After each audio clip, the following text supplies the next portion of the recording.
बात निकलेगी तो फिर दूर तक जाएगी। लोग बेवजह उदासी का सबब पूछेंगे।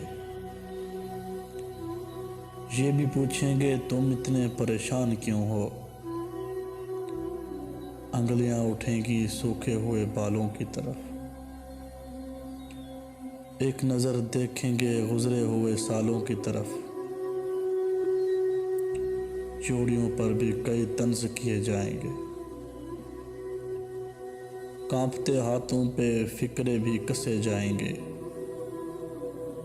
लोग जालिम में हर एक बात का ताना देंगे। बातों बातों में मेरा जिक्र भी ले आएंगे। उनकी बातों का ज़रा सा भी असर मत लेना,